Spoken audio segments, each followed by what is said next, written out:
शांति। ओम शांति।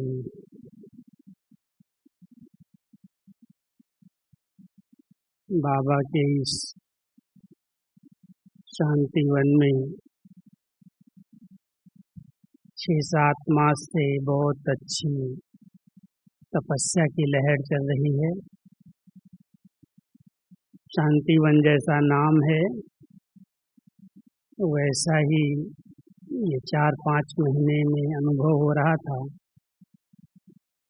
कि चारों ओर बाबा ने अपने घर को लाइट हाउस बनाने के लिए अव्यक्त वतन बना दिया है। किसी भी प्रकार की हलचल नहीं, न कोई मोटर गाड़ी, न कोई आना जाना। चारों तरफ से जो भी भाई बहनें सेवा पर यहाँ हैं, योग करो, भोजन करो, सफाई करो, अपना काम करो, बस। पहला टर्न क्रमानुसार आपको मिला और इसमें भी मुझे जो आज टॉपिक मिली, मैं समझता हूँ आप सबने इतने दिनों में बहुत अच्छी मनसा सेवा का अभ्यास किया होगा। बहुत समय से बाबा कहते रहे हैं, बच्चे एक समय आएगा जो ये वाचा सेवा के चांस खत्म हो जाएंगे, आपको मनसा सेवा ही करनी होगी। और दुनिया के अंदर जितना दुख, दर्द, भय बढ़ता जा रहा है, उतना आप सबको निर्भय स्थिति में रह करके सर्वात्माओं को सकाश देनी होगी। आप इधर आए हैं और साथ साथ समाचार शायद आपके कानों में आया होगा, 2 दिन के अंदर 24 घंटे में प्रकृति के तत्व ने, बरसात ने एक दिन में ही 5,000 करोड़ से अधिक नुकसान कर दिया। तेलंगाना, हैदराबाद में इतना जबरदस्त बाढ़ आई 24 घंटे के अंदर। कितने मकान ढह गए, कितनी गाड़ियां बह गई, कितने लोग बह गए। न बिजली है, न खाने के लिए है। जो लोग छतों पर हैं वो छतों पर बैठे हैं। आप सब ऐसे समय में क्या ऐसी आत्माओं के लिए बाबा कहता है, बच्चे, रहम आता है? दुखियों की आवाज़ सुनाई देती है। केवल तेलंगाना, हैदराबाद की बात नहीं कर रहा हूँ, पूरा ही महाराष्ट्र बाढ़ की चपेट में है।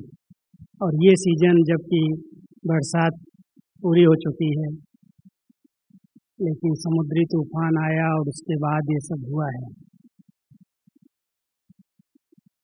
बाबा अपने बच्चों को कहते ही हैं कि बच्चे, अभी तो एक एक तत्व अपना खेल दिखा रहा है, लेकिन ऐसा समय आएगा जो ये 5 तत्व एक साथ अपना वार करेंगे। परिवर्तन के लिए सबकी आवश्यकता है और ये परमात्म प्लान है। इसलिए हलचल में तो आने की आवश्यकता नहीं है, लेकिन बाबा के रहम दिल बच्चे, बाबा कहते ही हैं, आप मेरे दयालु, कृपालु, रहम दिल बच्चे हो, उन दुखियों पर कुछ रहम करो। आज हम सब 1 घंटा विशेष इसके लिए योग करेंगे, 7 से 8 बजे तक। बाबा ने हम सबको सकाश देने की बड़ी अच्छी विधियां मुरलियों में सुनाई हैं। साकार में ब्रह्मा बाबा बच्चों को स्पेशल सकाश देते थे। साकार मुरली कुछ दिन पहले एक आई थी कि बच्चे, एक की याद में इस शरीर का भी अंत हो जाए, एकांत। एक की याद में इसका अंत हो जाए, ये भूल जाए। और उस समय उसी दिन की मुरली में बाबा ने कहा था कि बच्चे गीत कविताएं आवाज में आने की क्या जरूरत है। आप सबको मालूम होगा 67 में मम्मा के अव्यक्त होने के 2 साल बाद हमारे यज्ञ के अनन्य रत्न, हम सबके अति लाडले अति स्नेही दादा विश्व किशोर, जो बाबा के लौकिक में भतीजे थे और बहुत बाबा के अंगरक्षक हैं, शुरू से लेकर के 1936 से ही बाबा के कदम पर कदम रख करके बाबा के हर कार्य को संभाला। विश्व किशोर दादा की कहानी जिसको मालूम है हाथ उठाओ, है कोई? 2-4 ही बस।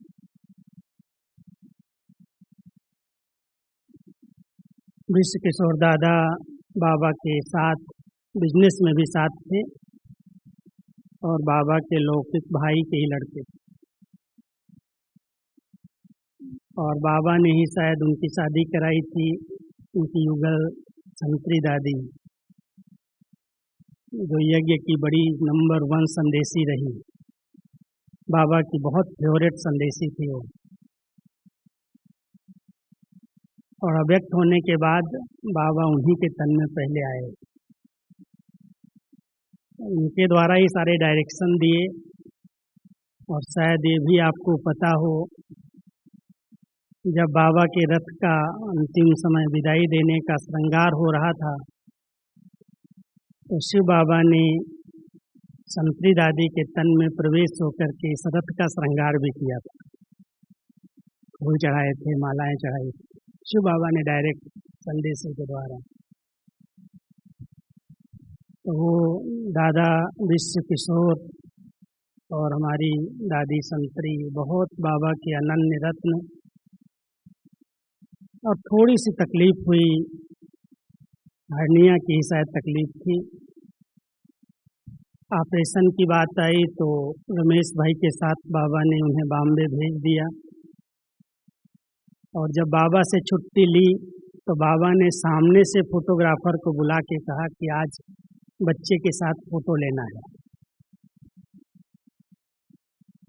3 ही जने हैं शायद जो आप फोटो देखेंगे इतिहास में, एक रमेश भाई, एक विश्व किशोर दादा और एक बाबा, 3 ही जने हैं। दोपहर का समय वो विदाई ले रहे थे तो चंद्रहास दादा फोटोग्राफर थे। बाबा ने कहा बच्चे को बुलाओ, फोटो लेना है। बाबा वैसे फोटो लेता नहीं था, लेने नहीं देते। तो लास्ट फोटो बाबा ने निकलवाया उस बच्चे के साथ। और जब उनका ऑपरेशन हुआ तो 1-2 दिन तो ठीक रहे, लेकिन एक दिन बहुत दर्द हुआ तो बाबा ने पूरी रात उस बच्चे को सकाश दी जाग करके। यहाँ ही पांडव भवन में बाबा के कमरे से ही बाबा ने कहा बच्चे को आज रात भर बाबा ने सकाश दी। बच्चे को बहुत दर्द था, बाबा तक उसकी आवाज़ आ रही थी, इसलिए बाबा को भी नींद नहीं आई। और बाबा रात भर उस बच्चे को प्रकाश देकर के उसके दर्द को खींच रहे थे।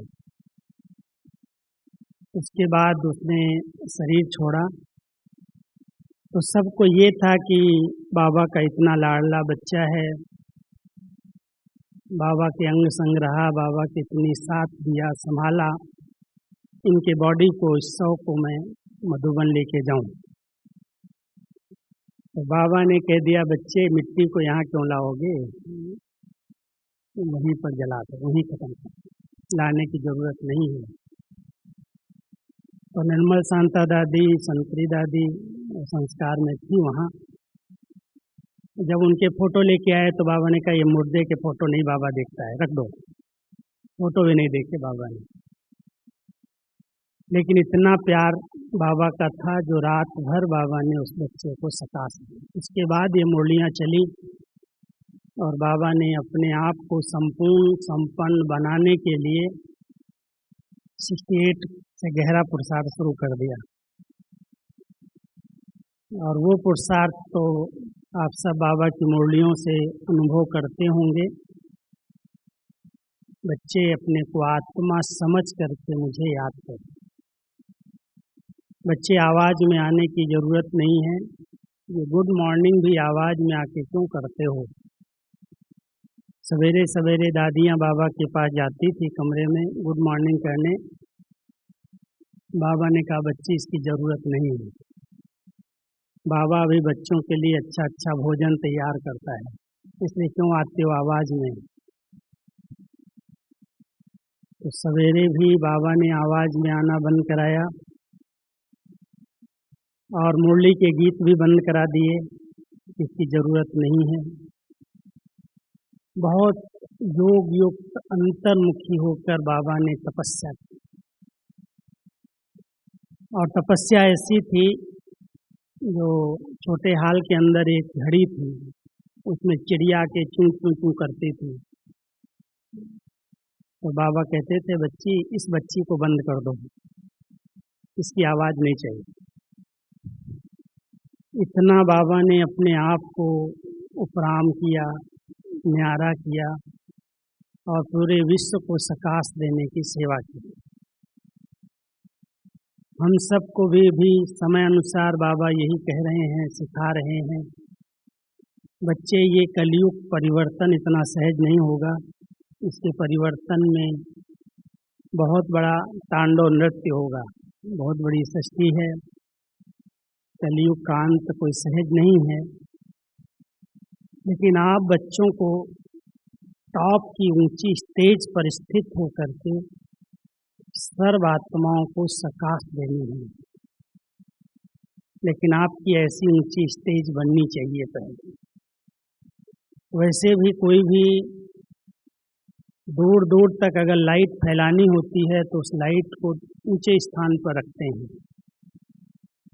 शहरों में जहाँ पर भी हम विदेश में भी गए, मैंने देखा कि हर जगह पर टावर बने हुए हैं। सब शहरों में सबसे ऊंचा एक टावर जरूर होता है। अमेरिका के अंदर तो 120 मंजिल की बिल्डिंग के ऊपर टावर बना है। मुझे भी 80 मंजिल तक वो ले गए थे। 80 से देखो पूरा शहर और यहाँ से सबको लाइट दो। चारों ओर जहाँ भी आप जाएंगे कहीं न कहीं शहर के अंदर एक बहुत ऊंचा टावर होगा। जैसे दुबई के अंदर बहुत बड़ा टावर है। ऑस्ट्रेलिया में मैं गया तो दिन में अलग मुझे ले गए, रात को अलग ले गए। क्यों भाई दिखा रहे हो? कहते आप यहाँ से सारे ऑस्ट्रेलिया को सकाश करो। ये तो स्थूल की बात है, कहाँ तक हमारी सकाश ऊंचे चोटी से जाती है। लेकिन बाबा अपने बच्चों को कहते हैं, बच्चे परमधाम की ऊंची स्टेज पर आ जाओ। शायद आप सबको मुरली याद हो, जब 2000 में ये भूकंप आया कच्छ के अंदर गुजरात में, तो 3-4 दिन के बाद बाबा का यहाँ अवतरण हुआ डायमंड हॉल में ही। और बाबा मुरली चलाते चलाते एकदम चुप हो गए, शांत हुए और कहने लगे, बच्चे बहुत दुखी आत्माएं पुकार रही हैं।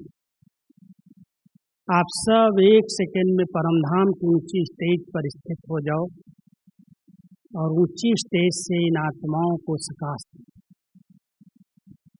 और बाबा ने खुद ड्रिल कराई। वो सीन मुझे याद है कि बाबा, क्योंकि मैं तो साथ साथ टाइप करता हूँ, तो बाबा एकदम स्टॉप करके पूरी सभा को और कहा कि बच्चे चलो परमधाम की ऊंची स्टेज पर और ऊपर से इन आत्माओं को शक्ति दो, प्रकाश दो, शांति दो। तो कई बार बाबा ने साकार में या व्यक्त में यह अभ्यास हम सबसे कराया है प्रैक्टिकल।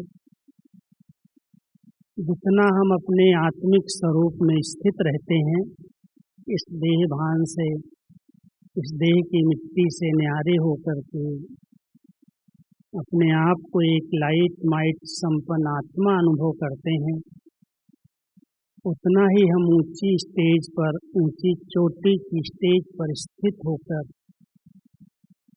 वहाँ से पूरे ग्लोब को लाइट दे सकते हैं।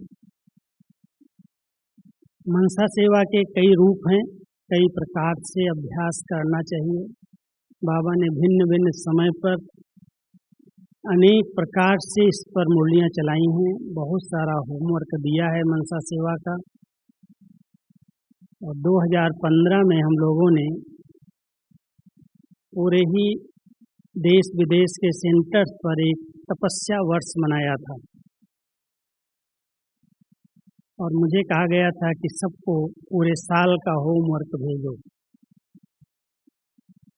तो तपस्वी स्वरूप की एक मुरली, एक किताब बनाई थी छोटी, जिसमें टोटल जितनी योग की पॉइंट्स हैं, चाहे वो शरीरी स्टेज है, विदेही स्टेज है, आत्माभिमानी स्टेज है, मनसा सेवा, सकाश देने की सेवा, अलग अलग 15-15 दिन का होमवर्क दिया गया था। 12 मास के 24 टॉपिक थे और 24 टॉपिक में 15-15, 16-16 पॉइंट्स। बहुत अच्छी लहर चली थी। अभी वो समय ऐसे लगता है कि वर्तमान समय इसकी बहुत आवश्यकता है और इसी से ही बाबा की प्रत्यक्षता होगी, क्योंकि जो साक्षात्कार की लहर शुरू हो, उस साक्षात्कार कराने के लिए हम सबको साक्षात मूर्त बनना होगा। और वो साक्षात्कार मूर्त तभी हम बन सकते हैं जब हमारे सब बाह्य संकल्प एकाग्र हो जाएं। जो भी हम इधर उधर के संकल्प चला रहे हैं, उन संकल्पों की हलचल समाप्त हो जाए। आत्मा जो है जैसी है और बाबा जो है जैसा है। शायद आप सभी अभ्यास करते होंगे, योग करते करते ऐसे लगता है मैं आत्मा जो हूँ जैसी हूँ। एक लाइट, एक चमकता हुआ दिव्य सितारा, एक बहुत सूक्ष्म एनर्जी, और उस स्वरूप में जब स्थित होते हैं तो ये देह भान, देह की आकर्षण समाप्त हो जाती है। ब्रह्मा बाबा का एक अनुभव, जब बाबा व्यक्त हुए 3-4 दिन के बाद बाबा ने, शिव बाबा ने कहा जाओ बच्चों को अपने शरीर छोड़ने का अनुभव सुना के आओ। तो मुरली है किताब के अंदर। तो ब्रह्मा बाबा ने अपने अनुभव सुनाए हैं उसमें, जब कर्म भोग की बहुत एक तरफ हलचल थी। सुबह से ही लेकर के बाबा को तकलीफ तो थी शरीर की, खांसी भी बहुत थी, ठंडी भी बहुत थी, और एज तो 93-94 थी बाबा की। तो जब बाबा मुरली चला करके आए हैं, 8:30 से 9 के बीच में बाबा ने मुरली चलाई है, और मुरली के बाद जब कमरे में आए हैं तो बाबा ने वो अनुभव सुनाया है कि उस समय की मेरी स्थिति क्या थी। एक तरफ शरीर का कर्म भोग चल रहा था, दूसरी तरफ कर्मयोगी स्टेज से कर्मातीत स्थिति का अनुभव था। और जब आत्मा इस शरीर से निकली तो ऐसा अनुभव हुआ जैसे अंगूठे से लेकर के सब शक्तियाँ समेटते समेटते ऊपर की ओर खिंचती आई, और जब प्रकृति में आत्मा अपने स्वरूप में स्थित हो गई तो ऐसे आँखों से निकल गई। तो बाबा ने अनुभव सुनाया है। तो हम सबको भी अभ्यास करना चाहिए। आप जब बिस्तर पर जाते हैं, ऐसे शरीर को छोड़ो, लेटा दो ऐसे, और आत्मा एकदम नीचे से जैसे ऊपर ऊपर आते आते एकदम प्रकृति के अंदर आई, शरीरी स्टेज में स्थित हुई और इस शरीर के भान को छोड़ दिया, ढीला हो गया। आत्मा ऐसे शरीर छोड़ के तो जा नहीं सकती कहीं कहीं, जब तक उसका समय नहीं आता।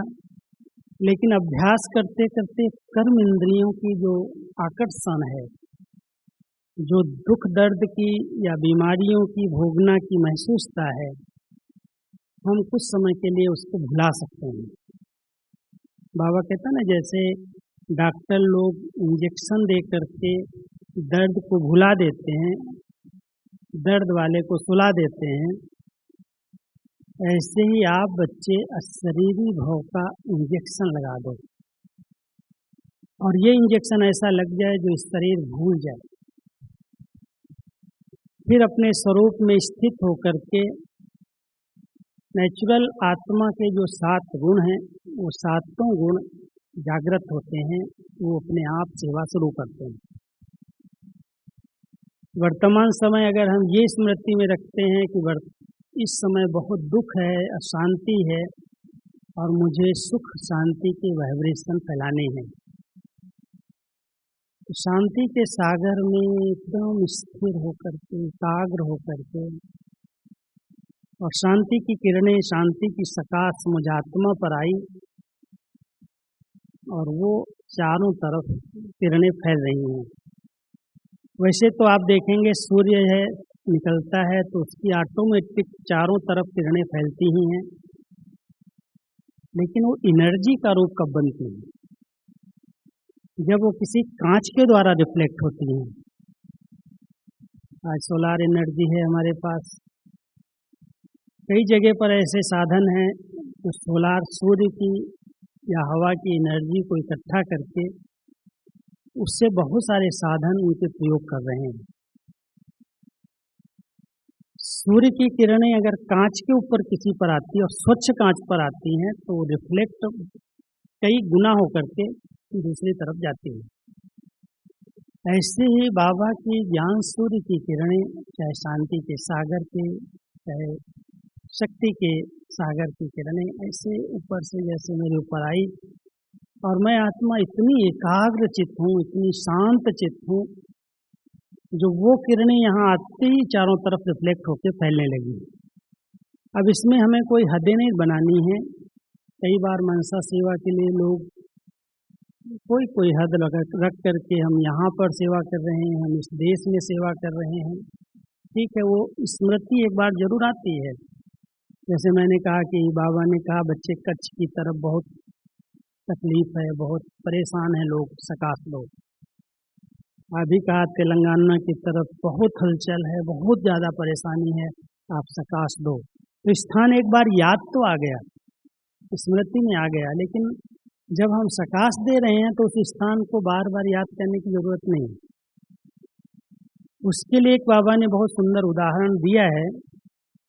जैसे अगर आपका कोई संबंधी बीमार है और उसको आप डॉक्टर के पास लेके जाते हैं तो डॉक्टर के आगे उसको हवाले कर दिया, डॉक्टर कहता है साइन करके दे दो भाई, कुछ भी होगा तो हम कंप्लेन नहीं करेंगे, आप उसको मुझे साइन करके दे दो और फिर आप भगवान को याद करो, फिर मेरा काम मैं करूँगा।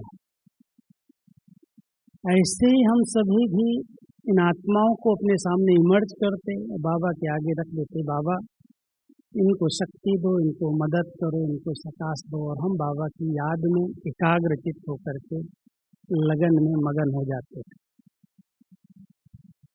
तो सेवाएं अपने आप होती हैं, ऑटोमेटिक मशीनरी है। जब बाबा की शक्तियों को हम अपने ऊपर एकाग्र कर लेंगे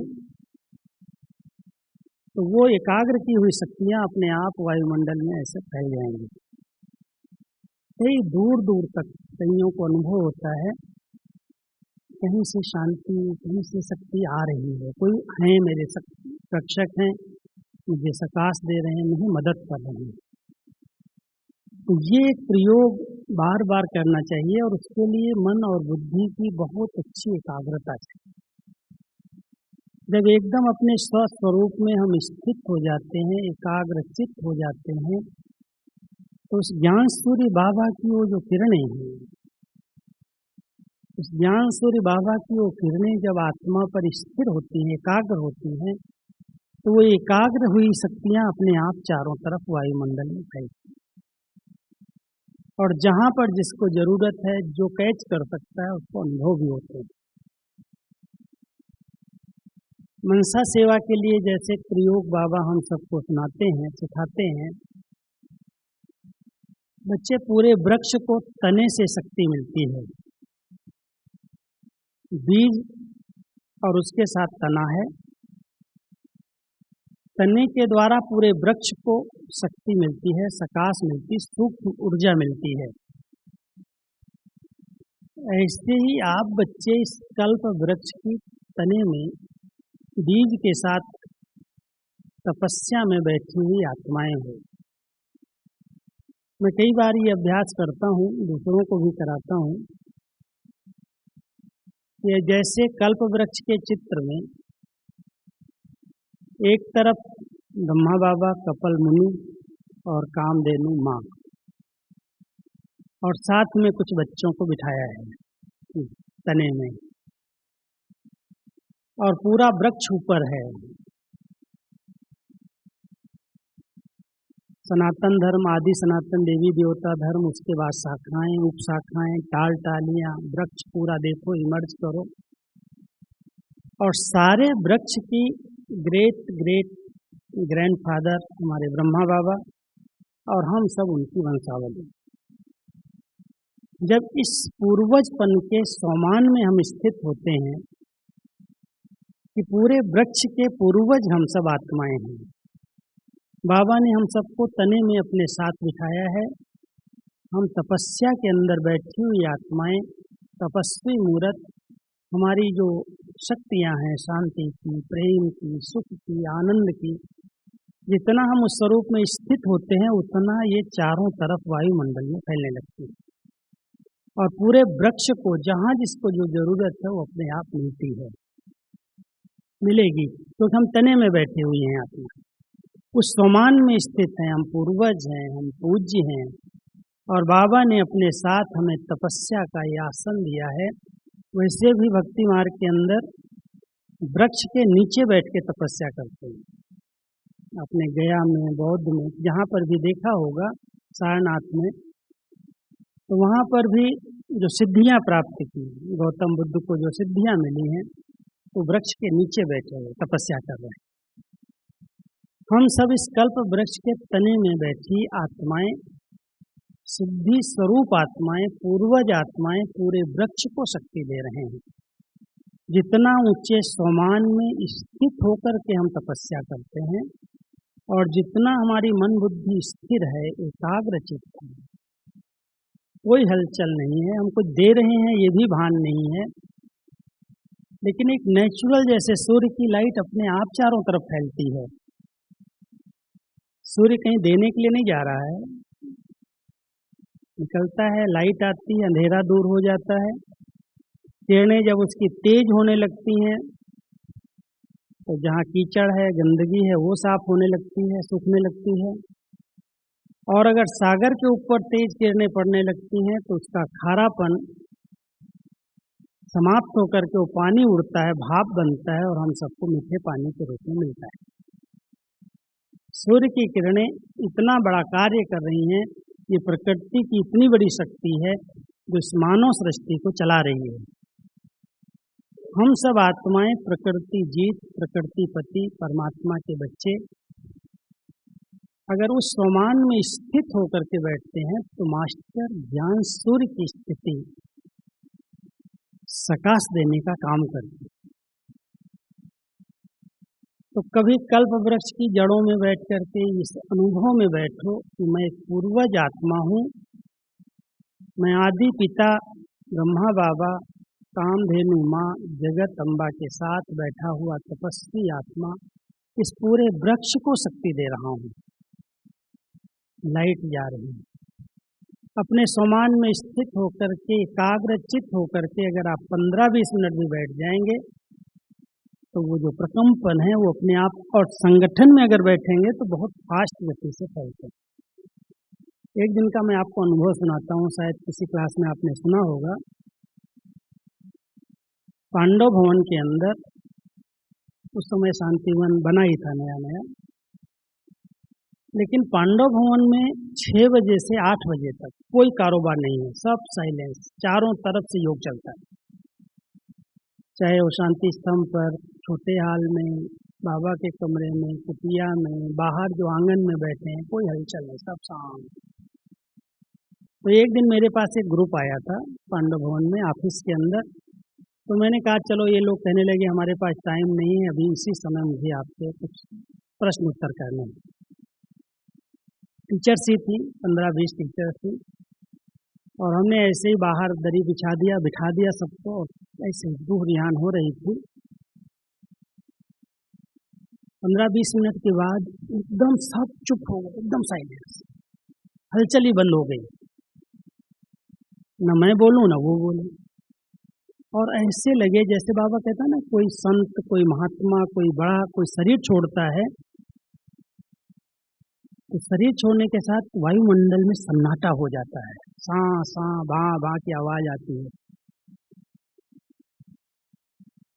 तो उस समय ऐसे अनुभव हुआ जैसे कोई ऐसे प्रकाश आ रही, लाइट आ रही, और सब चुप। 5-7 मिनट तक हम लोग ऐसे ही बैठ गए, कोई कुछ नहीं बोला किसी से। फिर मैंने पूछा ये क्या हो गया, अचानक ऐसा साइलेंस का। तो सबने यही अनुभव किया कि जैसे चारों तरफ ऐसा सन्नाटा है, और वो सारी शक्तियां ऐसे वायुमंडल में फैल रही हैं, इसलिए बोलने की, आवाज में आने की दिल ही नहीं थी, सब साइलेंस। अगर इतने पवित्र योगी 100-200 भाई बहन एक साथ बैठ करके ऐसे योग करें और सब एकाग्रचित हो जाएं, एक ही संकल्प में, जो बाबा कहता है एक संकल्प में अगर स्थित हो जाओ ना, अगर ब्राह्मणों का संगठन इतना एकाग्र हो जाए तो विनाश ज्वाला भड़क जाएगी, कलयुग सृष्टि परिवर्तन हो जाएगी। ये अभ्यास मैं समझता हूँ अमृत वेले भी ज़्यादा, ये जो शाम का समय है, नुमास शाम का, सब फ्रेश होकर के, सब कारोबार से हल्के होकर के, स्वच्छ साफ नहा धो के बैठ जाते हैं आके, इतना अच्छा एकाग्रता का अनुभव होता है जैसे फरिश्ते उड़ रहे हैं। और वो फरिश्ते रूप से जो सेवा करने का चांस है, वो हम सबको इस समय करना चाहिए। हमारी दादियों ने, गुलजार दादी ने, जानकी दादी जी ने पक्का नियम बना लिया कि 7 बजे के बाद कोई कारोबार नहीं करना, सब जगह योग। बॉम्बे में दादी से मिलने के लिए कई बार गए, अगर शाम के समय होते थे, दादी आके ऐसे बैठ जाते, योग करो। 7 से 7:30 कोई आवाज़ नहीं, कोई हलचल नहीं। जानकी दादी भी 7 बजे एकदम कहती थी सब योग में बैठे, 7 से 7:30 कोई कारोबार नहीं करना।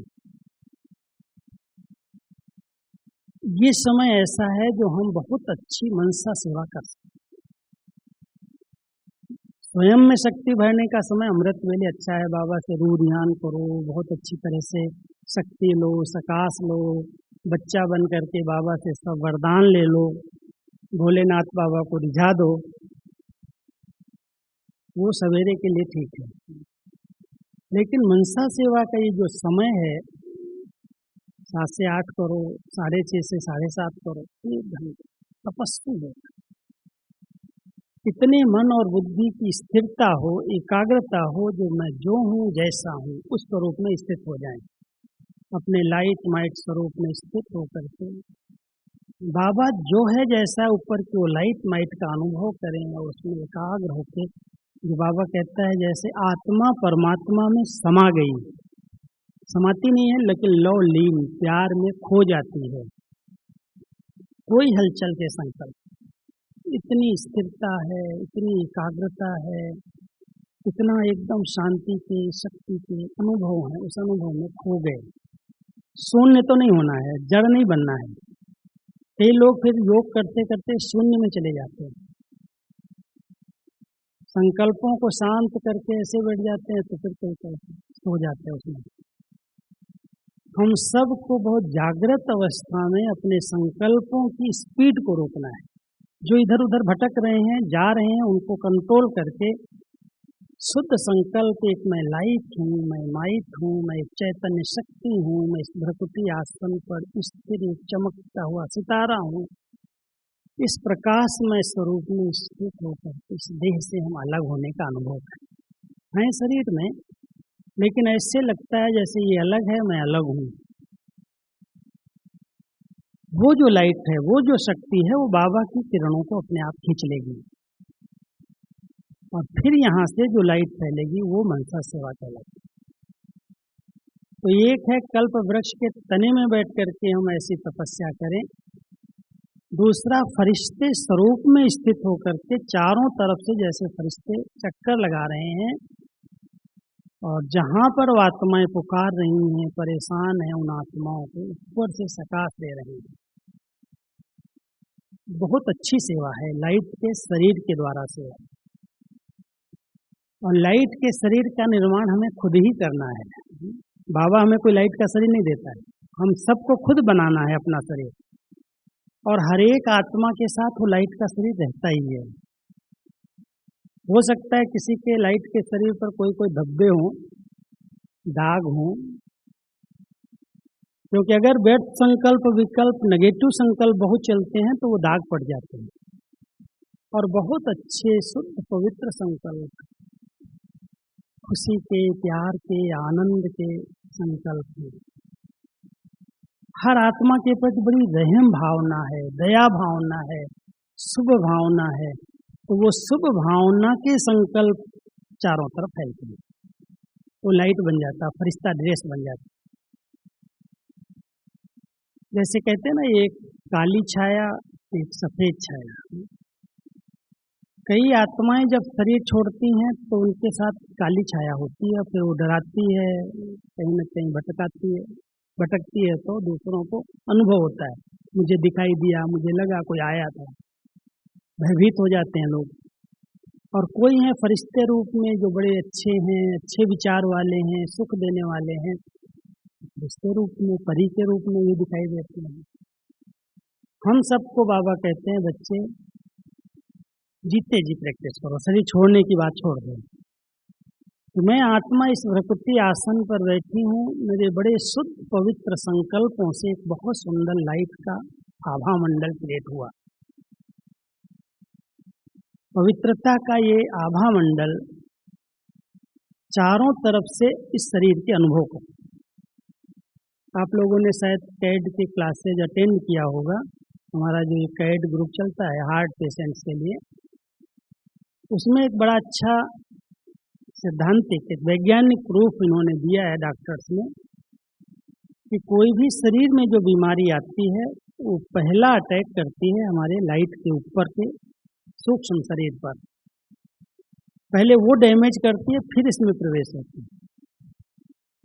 और वो डैमेज होता है हमारे नेगेटिव चिंतन से, व्यर्थ चिंतन से, अशुद्ध चिंतन से। जितना हम इधर उधर के व्यर्थ बातों को सोचते हैं, विचार करते हैं, उन पर गहराई में चले जाते हैं,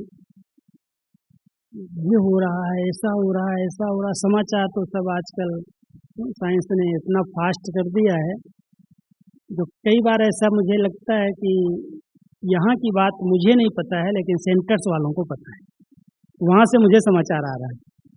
इतनी फास्ट न्यूज़ फैलती है, उसकी जांच पड़ताल नहीं करते हैं लोग, देखते हैं उसको, इधर से देखा, अरे ऐसा हुआ, फट से फॉरवर्ड कर देते दूसरे को, दूसरा तीसरे को, तीसरा चौथे को, और वायुमंडल में नेगेटिविटी फटाफट फैल जाती। हम सब बाबा के बच्चों को इस समय वर्तमान परिस्थितियों को देखते हुए, ये तो एक कोरोना आया है वायरस, लेकिन पता नहीं आगे क्या आएगा, जैसे प्राकृतिक आपदाएं बताई आपको। अब हम सबको इन व्यर्थ से मुक्त होकर एकदम बड़े शुद्ध पवित्र संकल्पों के आभा मंडल में रहने की जरूरत है। और शुद्ध संकल्पों का खजाना केवल बाबा की मुरली में है। मैंने कई बार क्लासेज में कहा है, भाई आपके पास प्रिंटेड 48 साल का स्टॉक है, प्रिंटेड स्टॉक है अव्यक्त बाबा की मुरलियों का। 69 से लेकर के 2017 31 तारीख को बाबा ने लास्ट मुरली चला करके कह दिया समाप्ति वर्ष मनाओ। 2017 तक की सब किताबें हमारी छपी हुई हैं, प्रिंटेड हैं। अगर हमारे पास टाइम है, समय मिलता है, नहीं भी मिलता है, तो एक नियम बनाना चाहिए कि मुझे कम से कम एक मुरली रोज स्टडी करके अपने चिंतन धारा को बहुत शुद्ध और पवित्र बनाना। एक विधि है और हर एक को अपनानी चाहिए, चाहे शाम के समय पे अकेले में पढ़ो, चाहे कोई ऐसी मुरली की बात करें, सुनो। मुरलियों पर हमारा जितना गहरा चिंतन चलेगा, हमारे संकल्प बड़े शुद्ध पवित्र बनते गए। और उस शुद्ध संकल्पों में अगर हम मनन चिंतन करेंगे, उस सागर की गहराई में जाएंगे, तो बहुत अच्छा मक्खन मिल जाएगा, बड़े अच्छे अच्छे चिंतन। मैं आज तक कभी भी क्लास कराने के लिए कोई किताब पढ़ करके नहीं आता हूँ, कोई कहानी पढ़ के नहीं आता हूँ, मैं ये सुना दूँ, मैं ये सुना दूँ। बाबा ने इतना अच्छा ज्ञान का खजाना दिया है, ज्ञान रत्नों से ही पढ़ना है, वही भेजना है, वही चिंतन करना है। अभी मैं जनवरी की तैयारी कर रहा हूँ, जनवरी में क्या होमवर्क मुझे भेजना है, कौन से बाबा के कदम भेजने हैं सबको। तो ड्रामानुसार सेवा मिली है और वही चिंतन है।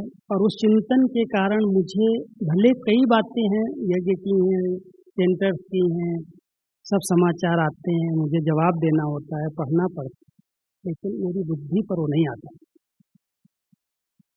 बाबा ने इतना अच्छा ज्ञान चिंतन दिया है, इतनी अच्छी खुराक दी है, हम उसमें रमण करें, मनन करें, चिंतन करें।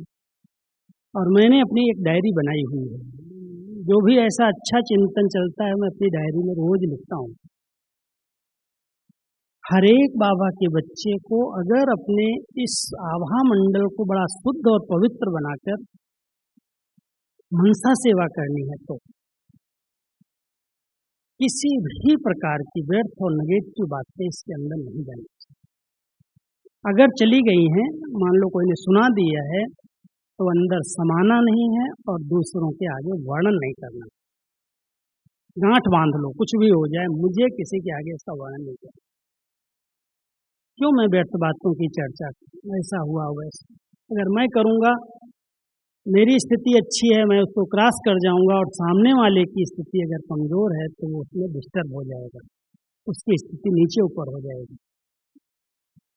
इसलिए हम सब अपने संकल्पों की गति पर ध्यान दें, और इनकी जितनी अच्छी क्वालिटी हमारी बन जाएगी, एक बहुत सुंदर फरिश्ते की रेस हमारी बनेगी, और उस फरिश्ते की रेस से हम सेवा कर सकते हैं। ऊपर से जैसे वतन से बाबा के पास गए, बाबा की लाइट से शक्तियाँ आई, कभी कभी अनुभव करते हैं जैसे बाबा के मस्तक से।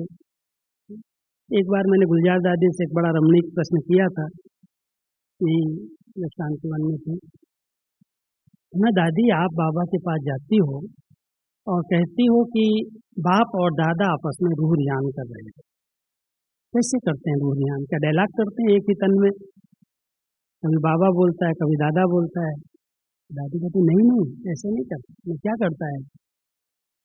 तो दादी ने कहा कि शिव बाबा जब मुझे दिखाई देते हैं, तो ब्रह्मा बाबा का जो संपूर्ण फरिश्ता रूप है, जो सबसे पहले जब बाबा वतन परमधाम घर से इस सृष्टि पर आते हैं, तो सूक्ष्म वतन का निर्माण करते हैं, और सूक्ष्म वतन में ब्रह्मापुरी, विष्णुपुरी, शंकरपुरी, तीन पुरियां, तीन कर्तव्य के आधार से हैं। तो बाबा अपने उस संपूर्ण स्वरूप में मुझे दिखाई देते हैं। ब्रह्मा बाबा का ही रूप है वो, लेकिन वो संपूर्णता का रूप है।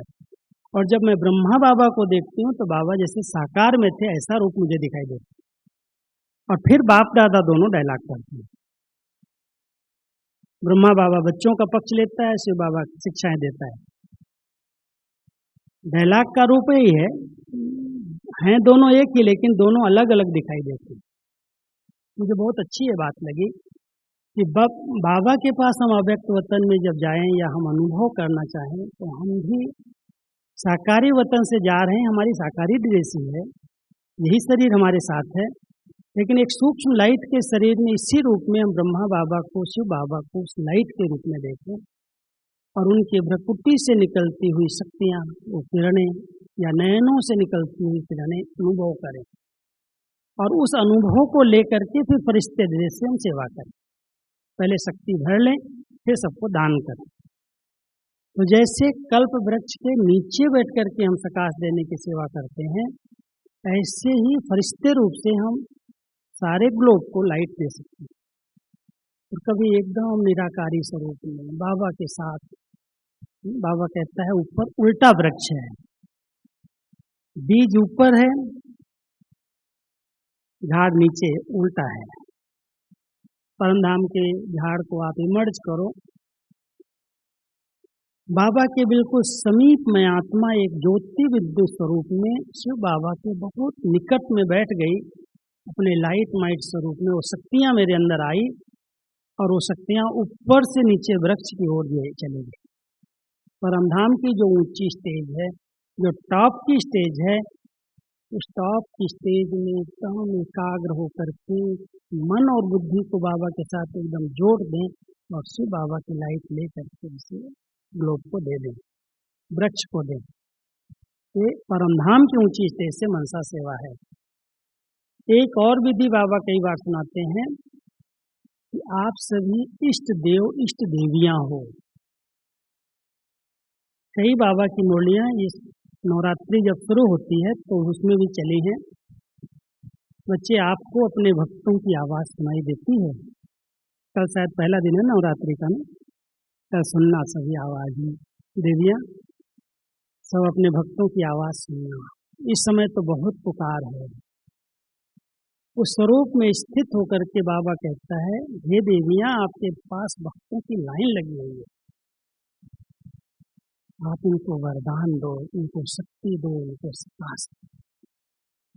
उस पूज्य स्वरूप में मैं इष्ट देवी हूँ, मैं इष्ट देव हूँ और मेरे हजारों भक्त मेरे को पुकार रहे हैं। आवाज़ सुनो और उन पर उपकार करो। बड़े स्नेह की शक्ति। ये सब निर्दोष आत्माएं हैं, विकारों के अधीन हो गई, भटक गई हैं।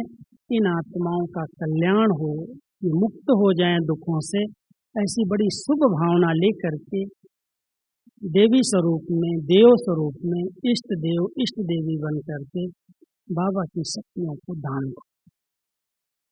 लेना तो एक से है, हमारे पास क्या है, हम क्या मनसा सेवा करें? जो कुछ बाबा से मुझे मिला है मेरे द्वारा चारों तरफ फैल जाए वायुमंडल। नहीं तो कईयों को आता है मैं सेवा करता हूँ, मैंने इसकी मनसा सेवा की है तब इसके अंदर सुधार आया। कई बार कोई बीमार होता है ना, अभी कोरोना वायरस के कारण कई जगह पर बहनें भी बीमार हैं, समाचार आते हैं, मिलते हैं, भाई जी योग कर दो, सकाश दो, सकाश दो। एक बहन 5 दिन वेंटिलेटर पर थी, तो मुझे रोज फोन आए दूसरी बहनों को, बहन भाई जी कुछ तो मधुबन में कुछ करो, इसे वेंटिलेटर पर रोज समाचार आए। आज अब ये हालत, एक दिन कह दी बहुत क्रिटिकल हो गई, बहुत ज़्यादा नाजुक, डॉक्टर जवाब दे रहे हैं, क्या करूँ भाई? सब योग करो, सब योग करो, हम भी करते हैं। अब 2-3 दिन के बाद परसों से बाहर आ गई, कोमा से आई, उसको कुछ याद नहीं मुझे क्या हुआ। आते ही कहती है मैं तो अभी तो आई हूँ हॉस्पिटल में, फिर उसको जनरल वार्ड में रखा, फिर मेरे से बात करे। ऐसी ऐसी आत्माएं, चाहे बाबा के बच्चे हैं, चाहे दुनिया के लोग हैं, सबको इस समय शांति की, शक्ति की, सकाश की जरूरत है। सब चाहते हैं कि हमारे बड़े, हमारे मुखिया, हमारे लोग जो भी हैं, हमें कुछ समय शक्ति दी, सकाश। कई आत्माएं अपने संस्कारों के कारण परेशान हैं, संस्कारों को जीत नहीं पाती, युद्ध करते करते उनका जीवन जा रहा है। बच्चे बन गए, बाबा मिल गया, फिर भी युद्ध चल रही है संस्कारों से। कई पुराने हिसाब किताब उनके सामने आ रहे हैं, एक के बाद एक परीक्षाएं आ रही हैं, कोई लौकिक बंधन आ रहे हैं।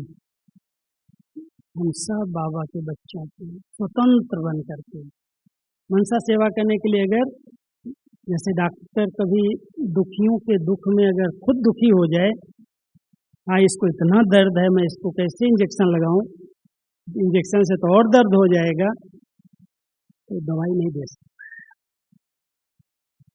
तो बिल्कुल उस समय अपनी शक्ति में, अपने डॉक्टर स्वरूप में स्थित होकर के फिर इंजेक्शन देता है, फिर चीरफाड़ कर सकता है। अगर जरा भी उसको दर्द की महसूसता हो गई तो वो भी सेवा नहीं कर सकता है। तो बाबा भी कहता है दुखियों के दर्द में दुखी नहीं हो जाना, उनके हिसाब किताब में खुद परेशान नहीं हो जाओ, लेकिन आप बच्चे अलग से मास्टर बन करके अपने स्वरूप में स्थित होकर के बाबा की शक्तियाँ लो और इन आत्माओं को दो। ये आत्माएं एकदम इन दुखों से छूट जाएं, उस भोगना से मुक्त हो जाएं, उनके बंधन कट जाएं, बहुत शुभ चिंतक वृत्ति से बहुत एकाग्र चित्त वृत्ति से एकदम बाबा की लाइट आ रही है और इन आत्माओं तक जा रही है। ये तो अनुभव करना होगा, ये संकल्प रचना पड़ेगा। लेकिन बहुत ऊंची स्टेज चाहिए। जरा भी क्यों, क्या, कैसे, इसके साथ कई तो सोचने लगते हैं तो इसके साथ होगा ही ऐसा, इसने ऐसा किया है, कर्मों का फल भोग रहा है। बाबा कई बार कहते हैं बच्चे ये संकल्प आपको नहीं आना चाहिए। जानते हैं, ज्ञान है। जैसे आज बाबा कह रहे थे अच्छे बच्चे, इसने काला मुंह किया ना तो न मर जाता तो अच्छा था। ऐसे बाबा बोल करके फिर कहता है ड्रामा, ड्रामा कह करके शांत हो जाता। ऐसे नहीं सोच सकते हैं। हम सभी भी अपने लौकिक परिवार के प्रति, लौकिक परिवार के प्रति, अपने देश के प्रति, इस विश्व के प्रति और खास करके इस प्रकृति के तत्व जवाबदार आत्माएं हैं। उस मास्टर के स्वरूप में सर्वशक्ति संपन्न स्थिति में स्थित होकर के बाबा की किरणों को ऐसे लेते जाओ और ऐसे देते जाओ। हर आत्मा अपना अपना हिसाब चुकतू करेगी, लेकिन वो दुख दर्द पीड़ा से मुक्त हो जाए। बाबा इसको जल्दी से इनसे छुटकारा दिला दे, ऐसी बहुत शुभ चिंतक वृत्ति चाहिए, शुभ भावना का स्टाफ चाहिए। इसलिए निर्दोष वृत्ति से, इन आत्माओं का कोई दोष नहीं है, इन विकारों के अधीन होकर के, परवश होकर के इन्होंने गलतियां की हैं, इसकी भोगना आई है, इसे मुक्त हो जाए। ऐसी शुभ चिंतक वृत्ति मनसा सेवा में बहुत मदद करती है। और जितना शुभ चिंतन करते हैं, बहुत अच्छे अच्छे संकल्पों में रहते हैं। कोई अच्छा सामान ले लो, इतने अच्छे अच्छे सामान दिए हैं बाबा ने। मैं आपको निरंतर योगी बनने के लिए 5 सामान याद दिलाता हूँ, 5 सिर्फ याद रखना। बहुत सहज ऐसे लगेगा बाबा के साथ हम कंबाइंड हैं, कनेक्ट हैं। पहला एक सामान जो अमृत वेले आँख खुलते ही स्मृति में रहता है, बाबा मैं आपके मस्तक की मणि, इस मस्तक पर विराजमान मस्तक मणि हूँ। मस्तक मणि समझते ही इस शरीर से न्यारेपन का अनुभव होने लगता है, शरीर का भान समाप्त हो जाता है। दूसरा सामान हम लेते हैं, मैं बाबा आपके नैनों का नूर हूँ, मैं नूरे जहान हूँ। बाबा कई बार कहता है, 2-3 दिन से वरदान आ रहा है, नूर नहीं तो जहान नहीं। आप इस विश्व की रोशनी हो, आपके आधार से विश्व देख रही है, समझ रही है। हम सब इस जहान के नूर, बाबा के नैनों के नूर, नूरे रतन हैं। बाबा के दिल तख्त के मालिक, जो बाबा कह रहे थे दिल तख्त पर मेरे कौन बैठ सकता है, आज की मुरली में था, दिल तख्त पर कौन बैठ सकता है। मैं बाबा के दिल तख्त का सपूत बच्चा, मालिक, उनके दिल में रहने वाली दिल रुबा, दिल तख्त नसीम हूँ। मैं बाबा की इस बेहद सेवाओं में, विश्व परिवर्तन के महान कार्य में बाबा की राइट हैंड भुजा हूँ। मुझे बाबा के कार्य में तन मन धन समय जो कुछ बाबा आपने दिया है वो सब सफल करके अपना भाग्य बनाना है। मैं आपका राइट हैंड हूँ। चाहिए तो दोनों ही, लेफ्ट भी चाहिए राइट भी चाहिए, लेकिन मैं आपका राइट हैंड हूँ। जो श्रेष्ठ कार्य है मैं आपके श्रेष्ठ कार्य के लिए आगे हूँ। और फिर मैं शिव शक्ति बाबा आपके साथ कंबाइन हूँ। ये अगर समान स्मृति में बार बार लाते, कर्मयोगी बन करके भी याद रखते हैं, राइट हैंड बन करके बाबा के कार्य में मदद करें, शिव शक्ति बन करके बाबा के साथ का अनुभव करें। कई बार लोग ये प्रश्न करते हैं, अब कंबाइंड स्वरूप किसको कहते, कैसे कंबाइंड हों? जब हम अपने लाइट स्वरूप में स्थित होते हैं तो बाबा की लाइट है, बहुत परम पवित्र लाइट है वो, उस लाइट को अपने साथ अनुभव करते हैं। और उसका संग का रंग, जैसे बाबा कहते हैं ना, पारस से अगर लोहा लग जाए, टच कर जाए तो पारस बन जाता है। ऐसे ही जब बाबा पवित्र पतित पावन है, पवित्रता का सागर है, और जब मैं आत्मा उसके साथ टच करता हूँ, कंबाइंड हो जाता हूँ, तो हमें बिल्कुल प्योर वाइब्रेशन से शुद्धता का, पवित्रता का अनुभव होता है। बहुत निर्मल आत्मा बन जाती है। तो बाबा के साथ मैं कंबाइंड स्वरूप में हूँ। एक बाबा का एक वाक्य याद होगा, साकार बाबा ने एक दिन कहा मुरली में, बच्चे मुझे नशा है, ब्रह्मा बाबा के, एक लाइट मेरी, एक शिव बाबा की, दो लाइट हैं, ये दो लाइट हैं, डबल लाइट आपके सामने है।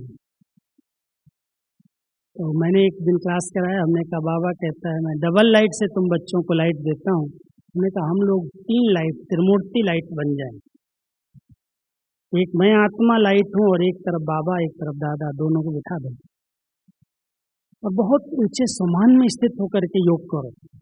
अब कई बार हम परम धाम में जाने की मेहनत करते हैं, लेकिन परम धाम में पहुंच नहीं पाते, बार बार नीचे आ जाते। तो क्या हम बाबा को इतना प्यार से कहें, बाबा ये दिल तक, ये दिल का तक, ये दिल नहीं, ये भ्रकुटी तक आपका आसन है, आप आ जाओ। बहुत पवित्र है, बहुत शुद्ध है, इसके अंदर कोई व्यर्थ नहीं है, कोई नेगेटिविटी नहीं, किसी के लिए परचिंतन परिवर्तन नहीं, आपके लिए बड़ा स्वच्छ स्थान है ये। आओ मेरे साथ कंबाइंड हो जाओ। बाबा अकेले नहीं जाएगा, दोनों साथ आएंगे, तो हम बाप दादा के बीच में बैठ करके मास्टर त्रिमूर्ति बन करके लाइट दें। ये अभ्यास तो कर सकते हैं ना योग में। तो अभी हम सभी 8 बजे तक करेंगे मनसा सेवा, ठीक है।